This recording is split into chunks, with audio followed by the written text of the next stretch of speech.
주간 가장 뜨거웠던 생활 속 과학 이슈들을 베스트 7으로 정리해드립니다. 여러분 안녕하세요. 간추린 뉴스 사이언스톡의 이시연입니다. 사람들의 관심을 많이 받은 이슈 검색어부터 살펴보도록 할게요. 이번 주 역시 메르스 관련 뉴스가 가장 많았죠. 그 밖에 핑크 비아그라, 휴보 쾌거, 한인 천재소녀 등이 눈에 띄는데요. 과연 어떤 뉴스들인지 7위부터 만나보겠습니다. 7위, 여성용 핑크 비아그라 승인 임박. 1조 6천억 원대 세계 시장으로 성장한 남성용 비아그라. 그렇다면 여성용 비아그라는 없을까요? 지난 2010년 미국의 한 제약회사가 여성용 성기능 치료제인 일명 핑크 비아그라를 개발했습니다. 이 약은 뇌에서 식욕과 감정에 관련된 화학물질의 작용, 성적 욕구를 개선하는 것으로 알려져 있는데요. 하지만 여성용 비아그라의 FDA 승인은 번번이 미뤄졌습니다. 약의 효능으로 얻을 수 있는 이익에 비해 부작용으로 인한 피해가 더 크다는 이유 때문이었습니다. 일각에선 여성의 성욕을 금기시하는 성차별적 시각이 한몫했다는 지적도 나왔습니다.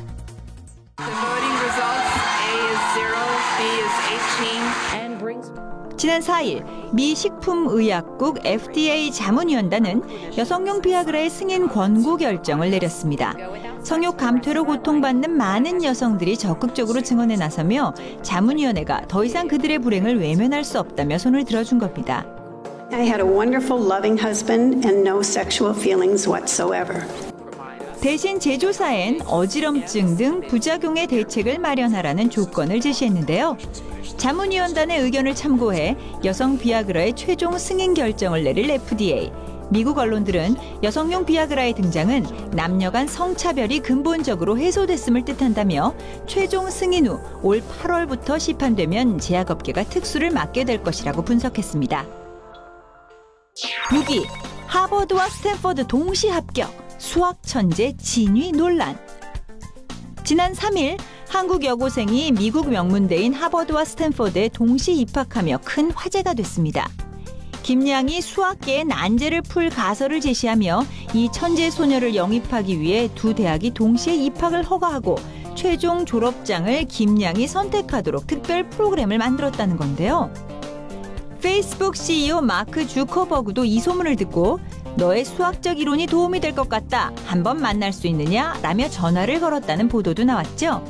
하지만 하버드와 스탠퍼드 측이 이 모든 사실을 부인하며 천재 소녀의 진위 논란이 시작됐습니다. 하버드 측은 김양은 하버드대 합격한 사실이 없고 앞으로도 하버드대 다니지 않을 것이라고 밝혔는데요. 김양 가족이 제시한 합격 통지서는 위조된 것이고 양쪽 대학에 모두 입학하는 특별 프로그램은 존재하지도 않는다는 입장입니다. 네티즌들은 정말 충격적이다. 뭔가 착오가 있겠지. 허위 위조 천재? 대체 이유가 뭐냐? 등등 다양한 반응을 보였습니다. 정부가 통신요금 인하를 위해 다양한 정책을 내놓고 있습니다.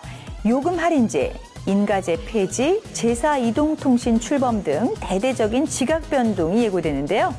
이번 주 통신 시장에 화제가 된 뉴스들을 모아봤습니다. 5위, 뜨거운 감자로 떠오른 제사 이동통신. 4위, 통신요금 20% 할인 챙기기. SK텔레콤, KT, LG U+에 이은 제사 이동통신사가 연말쯤이면 등장할 것으로 보입니다. 정부와 새누리당은 신규 사업자에게 주파수를 우선 할당하고 전국망을 단계적으로 구축할 수 있도록 허용하는 등 파격적인 혜택을 제시했는데요. 이동통신 3사 중심의 과점 구조를 막고 사업자 간 경쟁을 활성화시켜 통신요금을 낮추기 위해서입니다. 막대한 사회적 비용을 초래할 우려가 있으므로 엄격한 심사를 거쳐서 재정, 기술적 능력 등을 갖춘 사업자가 있는 경우에 한하여 진입을 허용하기로 하였습니다. 하지만 반대 입장도 팽팽합니다. 기존 통신사들의 반발과 알뜰폰 업체와의 차별성이 없어진다는 우려도 나오고 있는데요. 찬반 논쟁이 거센 제사 이동통신 출범. 과연 이번에는 성공할 수 있을지 관심이 모아지고 있네요. 이번에는 꼭 체크해야 할 유익한 뉴스입니다. 지난 10월 단말기 유통구조 개선법을 시행하며 미래부가 요금 할인 제도를 도입했죠. 휴대전화를 개통하며 지원금을 받지 않는 대신 요금 할인 제도를 선택, 매월 통신요금을 12% 할인받는 건데요. 이동통신사 지원금을 받지 않는 자급제폰이나 중고폰, 약정 할인이 끝난 장기간 사용폰 등이 할인 혜택 대상자입니다. 미래부는 고객 혜택을 늘리기 위해 6월 말까지 요금 할인폭을 12%에서 20%로 상향했는데요. 하지만 별도의 안내를 하고 있지 않아 통신사나 대리점을 통해 자신이 요금 할인 대상인지 할인 전환 신청을 해야 하는지 꼼꼼히 살펴야 합니다. 정부가 고시한 전환 기간은 이달 말. 대상자들은 확인 후 전환 신청을 서둘러야 할 것 같네요.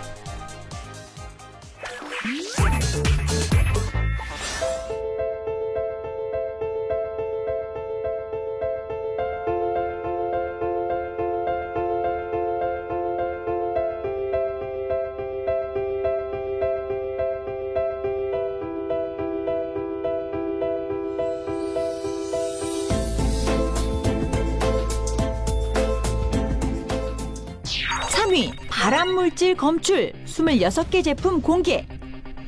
산업통상자원부 국가기술표준원은 실생활에서 사용 빈도가 높은 생활용품 316개에 대한 안전성 조사를 실시했는데요.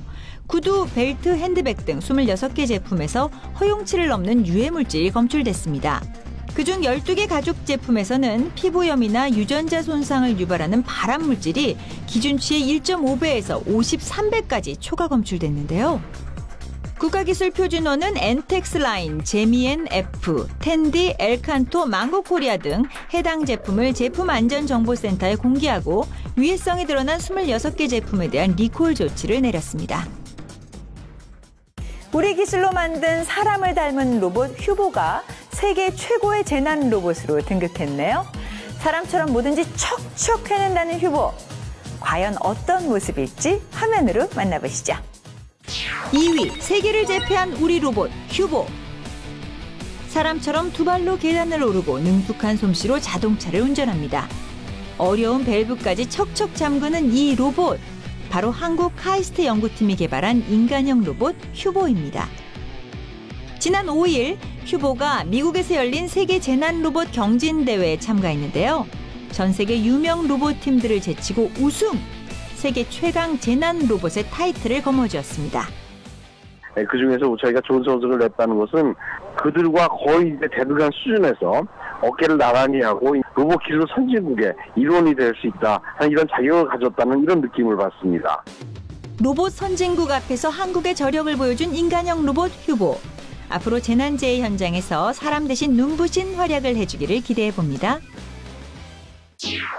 1위, 한국 메르스. 외신의 반응은? 외신들은 한국의 메르스가 빠르게 확산하는 것이 병명 확진을 위해 환자들이 병원 순례를 다니고 환자 옆에서 떨어지지 않는 독특한 한국의 병간호 문화 때문이라고 지적했습니다. 또 시민들이 과도하게 불안해하는 것에 대해서도 우려를 표시했는데요. 국제적 과학학술지 사이언스지의 편집장인 마르틴 앤서링크의 인터뷰도 눈길을 끌었습니다. 12년간 감염병 전문 기자로 일한 그는 공포는 전염병에 대응하는 데 아무 도움이 되지 않는다고 강조하며 과장된 보도로 조성된 한국의 공포 분위기를 걱정했는데요. I also wonder why the government is not saying more clearly that wearing face masks doesn't help much against this epidemic, against this outbreak, because all of the cases so far we heard this morning have occurred in the hospitals. 정부의 빠르고 정확한 정보 공개와 철저한 취재와 분석을 통한 언론의 균형 있는 정보 전달이 시급한 시점입니다.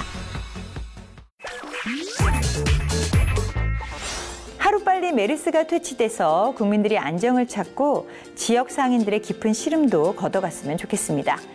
자, 그럼 사이언스톡 저는 다음 시간에 다시 찾아오겠습니다. 고맙습니다.